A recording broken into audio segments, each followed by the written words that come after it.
Hello नमस्कार दोस्तों, आज एक नए वीडियो में आप सभी का स्वागत है। आज हम देखेंगे कि भारतीयों की औकात क्या थी, गांधी जी की औकात क्या थी। हाँ दोस्तों, आज हम बात करने वाले हैं एक आंदोलन के बारे में जिसको गांधी जी ने चलाया था, और उसी गांधी जी के आंदोलन से, जो गांधी जी का पहला आंदोलन था, और गांधी जी के आंदोलन से विदेशियों को पता लग गया था कि भारतीयों की असली औकात क्या है। आइए दोस्तों, देखते हैं कि गांधी जी ने किस प्रकार सत्य और अहिंसा के बल पर जो है अंग्रेज़ों को चकमा दिया था, अंग्रेज़ों को हिला दिया था, पूरे अंदर से अंग्रेजी शासन के जड़ को हिला दिया था। हाँ दोस्तों, आज हम जिस आंदोलन की बात करने जा रहे हैं उस आंदोलन का नाम है असहयोग आंदोलन। असहयोग आंदोलन का एक वीडियो हमने पिछले एक और वीडियो बनाया था जिसमें हमने आपको कारण तक की चर्चा की थी कि असहयोग आंदोलन के क्या क्या कारण थे, उसका विस्तार से हमने यहाँ पर वर्णन किया था। आज हम उसका दूसरा वीडियो लेकर आए हैं जिसमें हम आपको असहयोग आंदोलन के दौरान क्या क्या हुआ तथा असहयोग आंदोलन को स्थगित क्यों किया गया, उसके बाद काकोरी ट्रेन एक्शन, जो पहले काकोरी ट्रेन डकैती के नाम से जाना जाता था, जिसका नाम बदलकर भारत सरकार ने काकोरी ट्रेन एक्शन कर दिया है, तो उसकी भी चर्चा इस वीडियो में करने वाले हैं। तो दोस्तों, वीडियो के अंत तक बने रहें। और चैनल पर पहली बार आए हैं तो चैनल को सब्सक्राइब कर लेना और बेल को प्रेस कर देना। तथा आज हम इस वीडियो की शुरुआत करने वाले हैं, तो आइए देखते हैं कि क्या था असहयोग आंदोलन का कारण। असहयोग आंदोलन के कारण की चर्चा हमने आपको बताया कि पिछली वीडियो में भी की है। अगर आप विस्तार से जानना चाहते हैं तो हमारे पिछले वीडियो को देखना न भूलें। तो आइए इसमें थोड़ा शार्ट से चर्चा करते हुए कि क्या प्रमुख कारण थे असहयोग आंदोलन के, हम आगे बढ़ेंगे और असहयोग आंदोलन के दौरान क्या क्या हुआ, इन सभी बातों की चर्चा करेंगे। तो आइए दोस्तों, वीडियो को स्टार्ट करते हैं। तो देखिए, सबसे पहले असहयोग आंदोलन के क्या कारण थे। असहयोग आंदोलन के जो प्रमुख कारण थे, सबसे पहला कारण था दोस्तों जनता में व्याप्त असंतोष। हमने आपको बताया था पिछले वीडियो में भी जनता में असंतोष कैसे व्याप्त हुआ है। देखिए दोस्तों, ये उस समय की बात है, 19 के दशक में क्या चल रहा था, यानी सन 1911 के बाद की बात है। तो इसमें जो है प्रथम विश्व युद्ध चल रहा था, और प्रथम विश्व युद्ध में अंग्रेज भी युद्ध लड़ रहे थे। अंग्रेज युद्ध तो लड़ रहे थे अपने आप, और जो संपद यानी इसमें जो खर्चा आ रहा था उसका दबाव भारतीयों पर बना रहे थे। यानी उस खर्चे को कौन भुगत रहा था? भारतीय भुगत रहे थे। भारतीय किसान को कर के रूप में, यानी कई प्रकार के कर लगाकर उस खर्चे का भुगतान अंग्रेज अधिकारी भारतीयों से करते थे। और जब प्रथम विश्व युद्ध शुरू हुआ, तो प्रथम विश्व युद्ध शुरू होने के बाद अंग्रेज़ों की स्थिति काफ़ी ख़राब हो रही थी भारत में। तो वो ऐसे देख रहे थे जैसे कोई मिठाई खाते हुए आदमी को एक बच्चा देखता है, भारतीयों की तरफ देख रहे थे। वो सोच रहे थे कि भारतीयों से हमें कुछ सहयोग मिल जाए तो अच्छा है, यानी सहयोग मिलने के लिए, यानी उन्हें सहयोग मिले इसलिए वे भारतीयों की तरफ ललचाई आंखों से देख रहे थे। और उन्होंने कहा कि आप हमारी इस समय सहायता कर दीजिए, प्रथम विश्व युद्ध के समय। उसके बाद कहा कि यदि आप इस समय हमारी सहायता कर देते हैं तो आप बाद में जो कहेंगे हम वो करेंगे। तो गांधी जी ने भी इसका बहुत बड़ा समर्थन किया था अंग्रेज़ों का। कांग्रेस के नेताओं ने भी समर्थन किया कि चलिए भाई, आज हम अंग्रेज़ों की सहायता कर दे रहे हैं, बाद में हमें स्वाधीन कर देंगे, यानी आज़ाद कर देंगे, हम इनसे आज़ादी कह देंगे कि हम अपना शासन कब चलाएंगे, हमारे देश को छोड़कर चले जाएंगे। तो उस समय मतलब जो भारतीय जनता थी उनका अंग्रेज़ों के ऊपर कुछ विश्वास था कि कहीं ना कहीं अंग्रेज़ हमारे हित के भी बारे में सोचेंगे। ऐसा नहीं है कि सब हित के ही बारे में सोचेंगे। जब शासन चलने लगेगा तो शासन चलाएंगे, थोड़ा बहुत हमारा भी हित करेंगे, हमें भी रोटी कपड़ा और मकान मिलेगा। लेकिन ऐसा नहीं हुआ। जब प्रथम विश्व युद्ध खत्म हुआ तो अंग्रेज अपना वादा भूल गए और उन्होंने एक रोलेक्ट एक्ट अधिनियम बना दिया। जब भारतीयों ने उनसे कहा कि भाई देखिए, आपने अपना वादा पूरा करिए, जो आपने वादा किया, उन्होंने कहा था कैसा वादा? जगह जगह धरना और प्रदर्शन चालू हो गए इसके विरोध में कि आप अपना वादा नहीं निभा रहे हैं। थोड़ा छोटे बड़े आंदोलन होने लगे तो उन्होंने एक नियम ले आया, रोलेक्ट एक्ट 1919।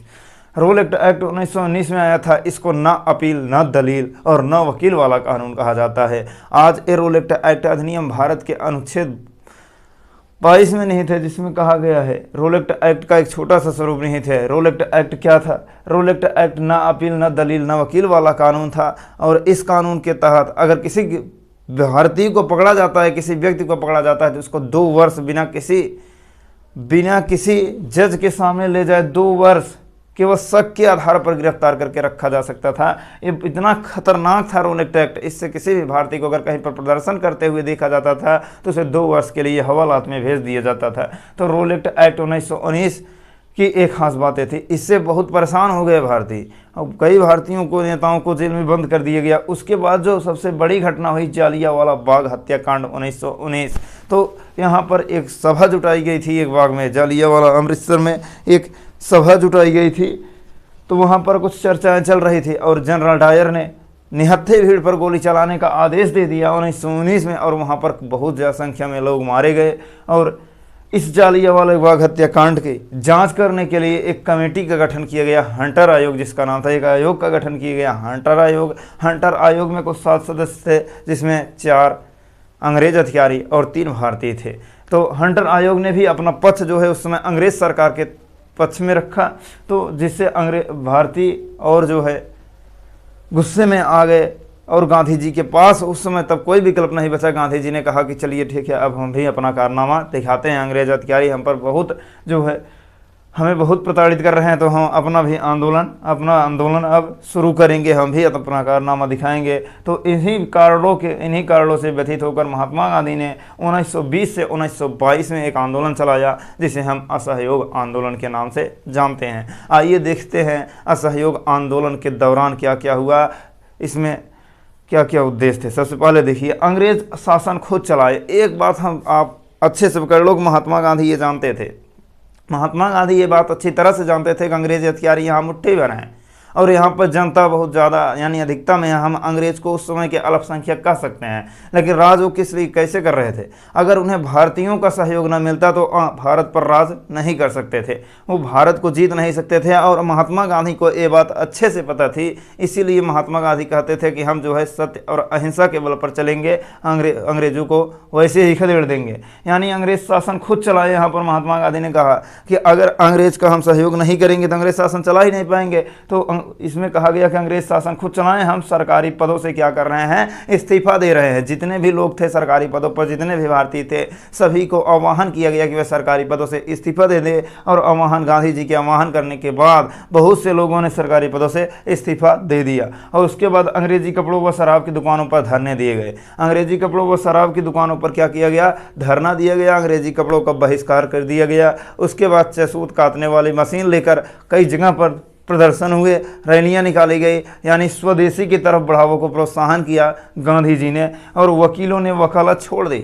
भारतीय वकीलों ने क्या किया? कई जगह पे वकालत छोड़ दी इस आंदोलन के दौरान। और 1921 ईस्वी में इंग्लैंड के राजकुमार के भारत आने पर पूरे दिन हड़ताल जारी रही। 1921 में जब इंग्लैंड का राजकुमार भारत आया तो उसमें क्या हुआ? पूरे दिन हड़ताल करके उसका बढ़िया से स्वागत किया गया। उसके बाद देखिए यही सब कारनामे किए गए आंदोलन के दौरान, जिसका बहुत व्यापक प्रभाव पड़ा किस अंग्रेजों के ऊपर। तो देखिए दोस्तों, एक आंदोलन कब तक चलता रहेगा? रोजी रोटी भी चाहिए उसको चलाने के लिए। तो 1920 से आंदोलन चला था। 1920 दिसंबर 1920 से ये आंदोलन जो है शुरू हुआ था। धीरे धीरे इसमें संख्या कम होती चली गई लोगों की, क्योंकि अब बहुत दिनों तक आंदोलन चल नहीं सकता। एक जोश में जैसे चलता है, धीरे धीरे धीमा हो जाता है। तो ये आंदोलन चलता रहा। अब देखिए ये आंदोलन स्थगित क्यों हुआ? एक स्थान है चौरा चौरी, गोरखपुर उत्तर प्रदेश में। तो असहयोग आंदोलन चल रहा था, जिसके तहत जगह जगह रैलियां, धरना प्रदर्शन सब कुछ चल रहे थे। तो इसी दौरान क्या हुआ? इसी दौरान पुलिस ने जो है भारतीयों के किसी रैली में एक साथी को बहुत ज़्यादा पीट दिया था। वो जा रहे थे प्रदर्शन करते हुए, नारे लगाते हुए, नारेबाजी करते हुए। तो वहाँ पर पुलिस ने जो है पीट दिया था बहुत एक भारतीय को। तो उसके साथियों ने क्या किया? इसके साथियों ने जो है कहा कि चलिए अब हमारे साथी को पीटा है, हम भी चलेंगे थाने पर, शांतिपूर्ण प्रदर्शन जो है करेंगे। तो थाने पर किसानों द्वारा इसका विरोध किया गया। 5 फरवरी 1922 ईस्वी को क्या किया गया? विरोध किया गया। थाने पर आकर उन्होंने जो है प्रदर्शन करना स्टार्ट किया। तो पुलिस ने क्या कर दी? उन पर गोली चला दी।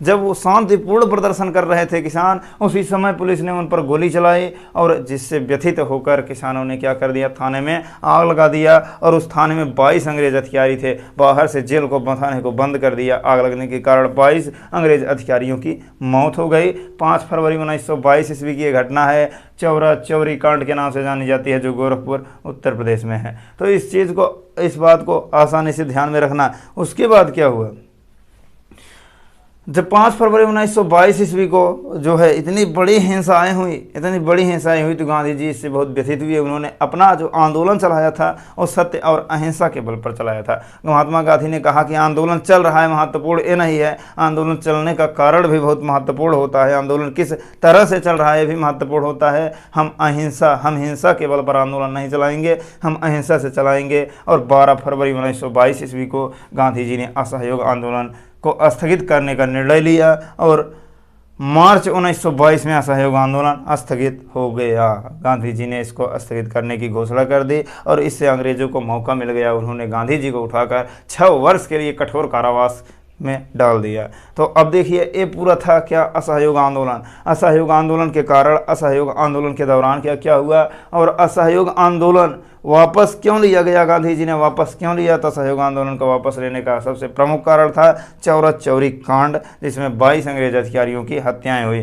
तो अब देखिए बात करते हैं एक महत्वपूर्ण एक्शन की, जिसको काकोरी ट्रेन एक्शन के नाम से जाना जाता है। इसके पहले इसे काकोरी ट्रेन डकैती कहा जाता था, लेकिन काकोरी ट्रेन डकैती भारतीयों के लिए ठीक नहीं था। इसे एक एक्शन माना जाता है, एक कार्य माना जाता है, अंग्रेजों के विरुद्ध जो है एक प्रकार की चिंगारी मानी जाती है। इसीलिए इसके सम्मान में भारत सरकार ने इसका नाम क्या कर दिया, काकोरी ट्रेन एक्शन। 1924 कब हुई थी ये घटना, 1924 ईस्वी में एक सम्मेलन किया गया था, हिंदुस्तानी रिपब्लिक एसोसिएशन सम्मेलन। हिंदुस्तान रिपब्लिक एसोसिएशन सम्मेलन किया गया था और इस सम्मेलन का उद्देश्य था कि अंग्रेजी सत्ता को भारत से जड़ से उखाड़ कर फेंकना, भारत में से अंग्रेजी सत्ता को जड़ से उखाड़ कर फेंकना वर्ष 1924 में किया गया था। लेकिन देखिए अंग्रेजी सत्ता को जड़ से उखाड़ कर फेंक देना इसका उद्देश्य था, लेकिन संघर्ष को छेड़ने के लिए, संघर्ष को शुरू करने के लिए भारतीयों के पास पर्याप्त धन नहीं था, क्योंकि आंदोलन बड़े लंबे समय से चल रहे थे, धरने बहुत लंबे समय से, तो थोड़ा बहुत तो धन होना चाहिए। तो संघर्ष छेड़ने के लिए धन का अभाव था और धन के अभाव के कारण धन जुटाने के लिए धन कहाँ से आए। 9 अगस्त 1925 ईस्वी को लखनऊ के निकट काकोरी में क्या कर दिया, इस सम्मेलन के लोगों ने एक ट्रेन को रोक दिया और रोक कर ट्रेन को लूट लिया। यानी ट्रेन में जो माल था, जो धन था, उसको अपने कब्जे में कर लिया। और इसमें कौन कौन थे, पंडित राम प्रसाद बिस्मिल, राजेंद्र लाहिड़ी और अशफाक उल्ला खां और चंद्रशेखर आज़ाद, ये लोग शामिल थे। और इनमें लगभग 2-3 दिन बाद सभी लोग पकड़ भी लिए गए। पंडित राम प्रसाद बिस्मिल, राजेंद्र लाहिड़ी और अशफाक उल्ला खां को फांसी की सज़ा दी गई और कुछ लोगों को आजीवन कारावास हेतु अंडमान निकोबार द्वीप समूह भेज दिया गया और 17 लोगों को लंबी सजाएं दी गई इस काकोरी ट्रेन एक्शन के दौरान। लेकिन एक व्यक्ति था जिसका नाम था चंद्रशेखर आज़ाद, जो है वो यहाँ से फरार हो गए। तो इस प्रकार जो है एक काकोरी ट्रेन एक्शन, अगर आपसे डेट पूछे कब हुआ था तो डेट बताना सन 1924 ईस्वी में। किस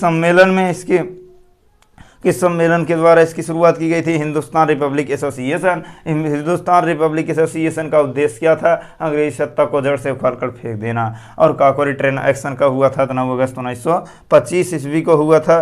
प्रमुख नेता कौन थे, पंडित राम प्रसाद बिस्मिल, राजेंद्र लाहिड़ी और अशफाक उल्ला खां, चंद्रशेखर आज़ाद। तो हमें लगता है कि ये वीडियो जो है आपको अच्छी तरह से समझ में आया होगा। अगर आप चाहते हैं कि इस तरह के वीडियो आपको लगातार मिलते रहे तो आप हमारे चैनल को सब्सक्राइब कर लीजिए और वीडियो को लाइक करना ना भूलें। तो मिलते हैं दोस्तों अगले वीडियो में, तब तक के लिए ओके बाय।